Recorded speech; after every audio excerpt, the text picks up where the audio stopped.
You know, I was watching this other video, and it's a little bit old video, you know, of Naledi Chirwa, the member of parliament, the fighter. Is a woman representing the EFF in parliament. She was challenging President Ramaphosa, asking him about his presidency and why, since he was deployed in 2018, the country started going sideways.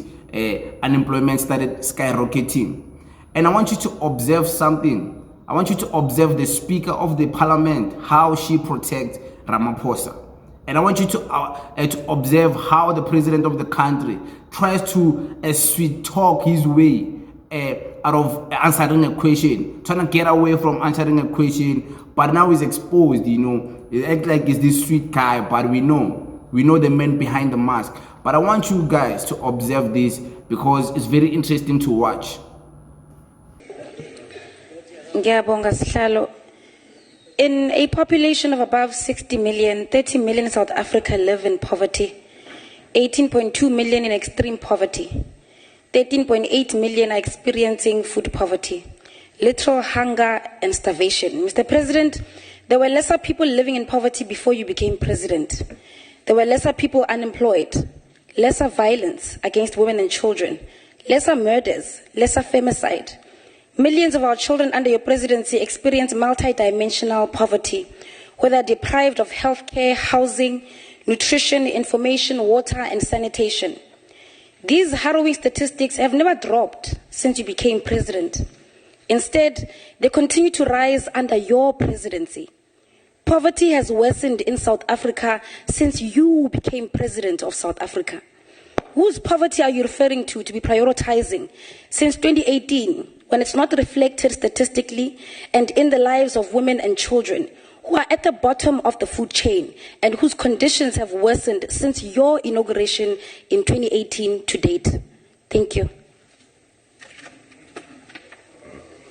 Honorable President, again, I've not heard any question that has been asked.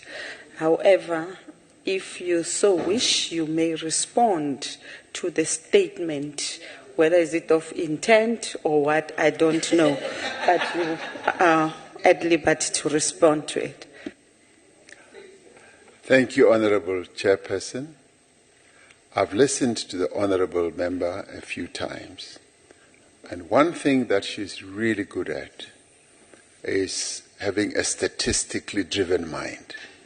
She's very good in regurgitating statistics, and with the greatest of respect, I should say some of the statistics that you put forward are a bit skew and flawed. But with great respect, I say, I did not hear any question being put forward. I just had... Speaker, point of order, please. Chairperson.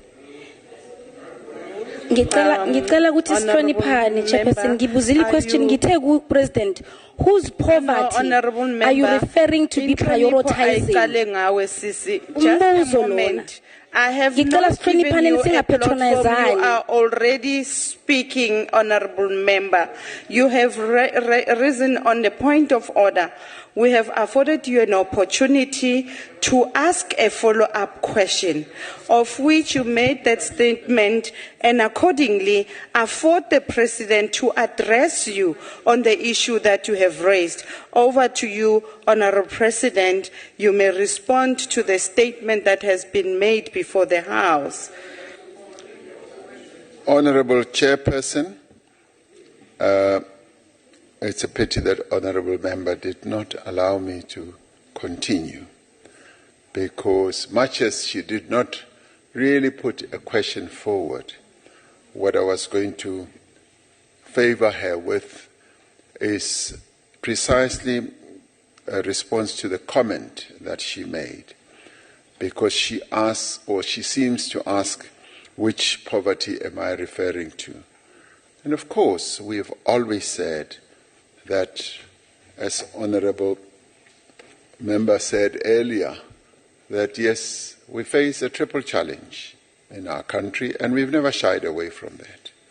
We've never shied away from saying there is rife poverty in our country, there is inequality, and indeed there is unemployment. These are the challenges that our country faces, and these are the challenges that the Government of National Unity is determined to address. As we entered into the 7th administration, and as all the 10 parties committed themselves to a program of action, we are aiming and we are determined to ensure that, yes, we reduce incidence of poverty in our country. The poverty, yes, that affects millions of South Africans, unemployment that affects millions of South Africans, and to reduce inequality in our country. This is what we have committed to doing. And so, if you care to know and to listen, the Government of National Unity is committed to doing precisely that. And the vigor and the commitment that we are underpinning our work with is such that as we grow our economy, as we embark on more and more developmental initiatives, we will be able to reduce unemployment and create more jobs. And through that, I'm certain that we'll be able to reduce poverty as well, and in the end address the challenge of inequality. Thank you, Honorable Chairperson. Thank you, Honorable. Ms. Bonele, right? And she asked a simple question. President, with all of these statistics, even if it's not just statistics that are gotten from the online or maybe Stats SA, it can be things observed. With all of these things happening in reality, in life, all this unemployment, the rise of poverty, what do you have to say about that? Why is it when you became the president, all of these problems started going up? Electricity problem, load shedding. Why is it? You saw how he dodged the question, how he was protected by the speaker. You remember the last person who protected Ramaphosa in Parliament, always on his side. Do you remember? Look where they are now, going through court cases every day. And him is still here, getting away. Yazin, our country is a joke, you know. Our country is starting to be a joke. You see how unaccountable the president of a country is. Of course, he's going to acknowledge, you heard him, even acknowledged, to show you guys what I've been saying. Our country has so many problems. He's acknowledging the unemployment is very skyrocketing. He's acknowledging all the problems in our country. He's not denying it. But he's saying the GNU is here to fix those problems. What has the GNU done now to show us that it's really committed to fixing those problems? It hasn't done anything. There is no plan of action for unemployment. He's saying, so he's shifting all the accountability. The question was, why hasn't your previous government, the previous administration accomplished and solved the problems of the country? He's shifting the consciousness, he's taking the question, he's shifting the question and manipulating the question, and he's saying the GNU now is gonna fix. That was not the question. But we know our president, we know our country, we know these people will protect the president. But you saw, right? What do you have to say? Was it wrong for her to ask the questions the way she asked? What did you observe from this interaction in Parliament? Because we are being taken for a ride in our country.